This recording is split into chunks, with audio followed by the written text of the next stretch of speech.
ॐ नमो भगवते वासुदेवाय। अथ तृतीयोऽध्यायः।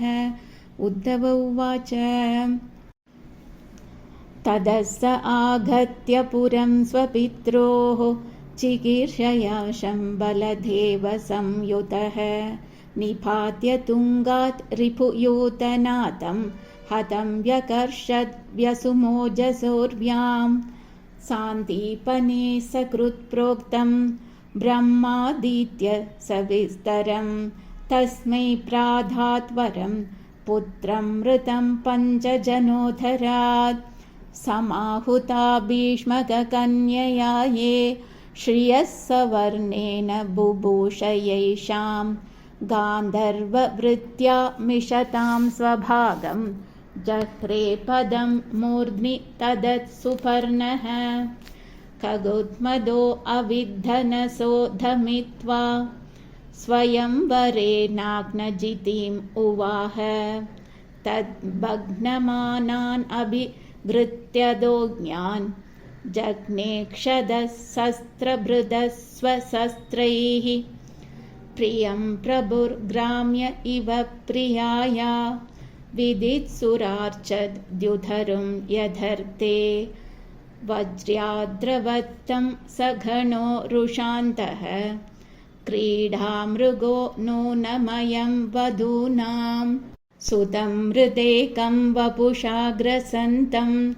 दृष्ट्वा सुनोपोन्मथितं दरिद्र्या आमन्त्रितस्तत्तनयाय शेषं दत्त्वा तदन्तः पुरमाविवेश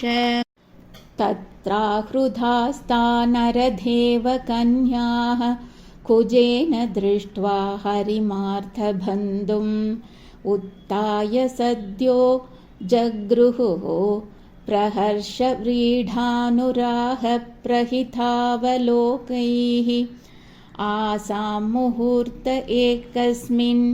नानाघारेषु योषितां सविदं जगृहे पाणिन्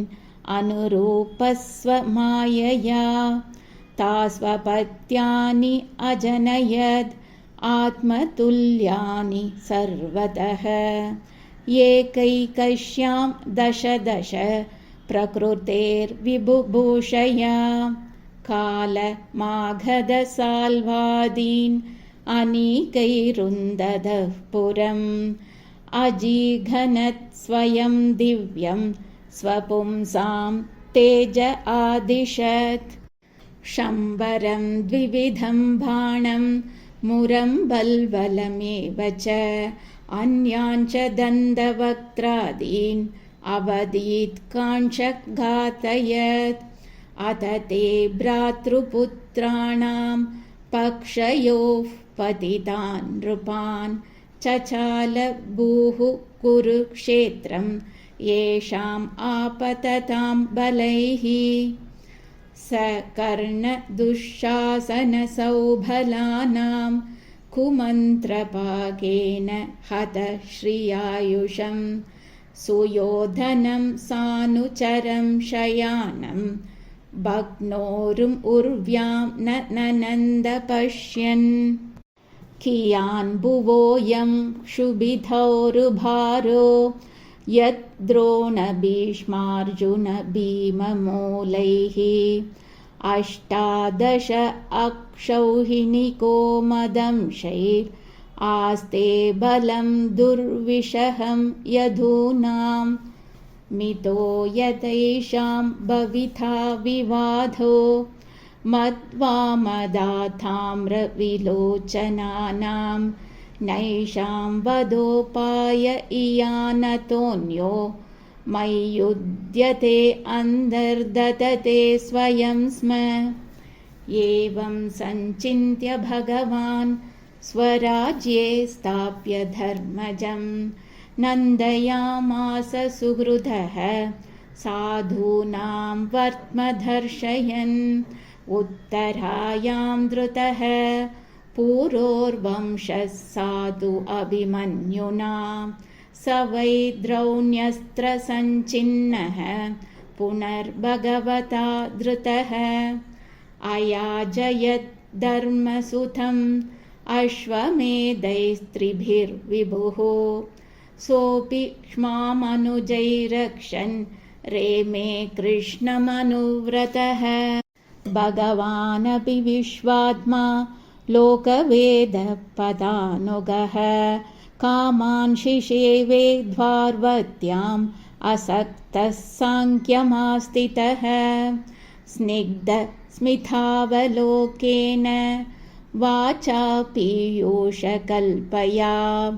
चरित्रेणानवद्येन श्रीनिकेतेन चात्मना इमं लोकममुं चैव रमयन् सुतरां यधून् रेमे क्षणदया दत्तक्षणस्त्रीक्षणसौहृदः तस्यैवं रममाणस्य संवत्सरगणान् बहून् गृहमेधेषु योगेषु विरागः समजायत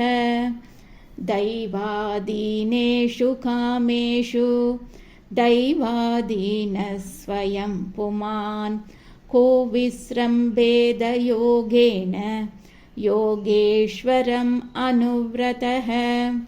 पुर्यां कदाचित् क्रीडतिर्यदुभोजकुमारकैः कोऽपिथा मुनयः शेपुर्भगवन्मतकोविदाः ततः कतिपयैर्मासैर्वृष्णिभोज अन्तघादयः ययुः प्रभासं संहृष्टा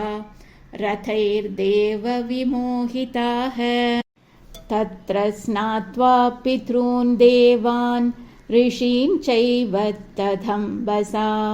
तर्पयित्वात विप्रेभ्यो गावो बहुगुणा दतुः हिरण्यं रजतं शय्यां वासांसि अजिनकं बलान् यानं रथान् निभान् कन्या धरां वृत्तिकरीमपि अन्नं चोरुरसं तेभ्यो दत्त्वा भगवदर्पणं गो विप्र अर्तासवः सूराः प्रणेमुर्भुवि मूर्धभिः